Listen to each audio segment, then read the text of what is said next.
नमस्ते। आज हम बात करेंगे हमारे दिमाग की एक कमाल की ताकत के बारे में। ये दुनिया को देखता कैसे है और सबसे बड़ी बात, कितनी तेजी से देखता है। ये एक ऐसी बात है जो शायद हमारी सोच को ही बदल दे। तो शुरुआत करते हैं इस सवाल से। स्क्रॉल करना बंद करें। क्या आप जानते हैं कि ये आपके दुनिया देखने का नजरिया बदल सकता है? अब ये सुनने में तो किसी क्लिकबेट जैसा लगता है ना, पर असल में ये हमारे दिमाग की एक बहुत ही अविश्वसनीय ताकत की तरफ इशारा कर रहा है। तो चलिए इसमें और अंदर चलते हैं। पहला सेक्शन है पलक झपकने से भी तेज।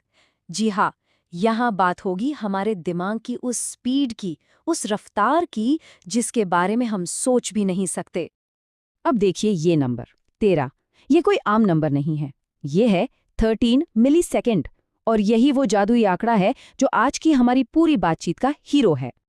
अच्छा, अब इस रफ्तार को जरा अंदाजे में लाते हैं। चलिए इसकी तुलना करते हैं पलक झपकाने से। एक बार पलक झपकाने में लगते हैं करीब 100 से 400 मिलीसेकंड, और हमारा दिमाग वो सिर्फ 13 मिलीसेकंड में एक पूरी की पूरी तस्वीर को प्रोसेस कर लेता है। मतलब पलक झपकने से भी कई गुना ज्यादा तेज। तो सवाल ये उठता है कि ये 13 मिलीसेकंड वाली बात आई कहाँ से? क्या ये बस ऐसी हवा में कही गई बात है? नहीं, बिल्कुल नहीं। चलिए अगले हिस्से में इसके पीछे का साइंस समझते हैं। तो ये जो है, ये एक साइंटिफिक खोज है जिसे विजुअल प्रोसेसिंग स्पीड कहते हैं।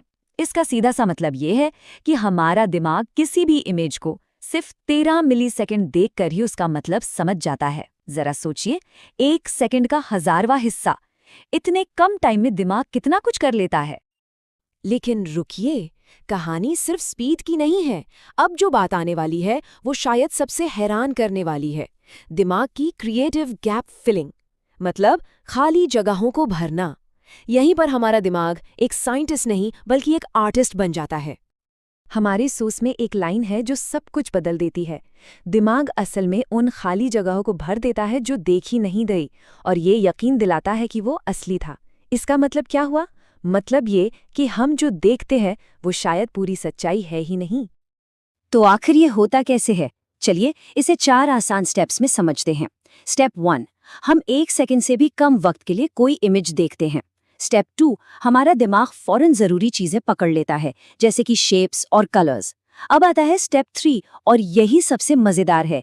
दिमाग अपने पुराने एक्सपीरियंस के आधार पर बाकी की कहानी खुद ही बना लेता है। और फाइनली स्टेप 4, हमें एक पूरी कंप्लीट तस्वीर दिखती है जिसे हम सच मान बैठते हैं।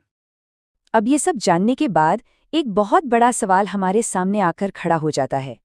क्या वाकई जो हम देखते हैं उस पर भरोसा किया जा सकता है?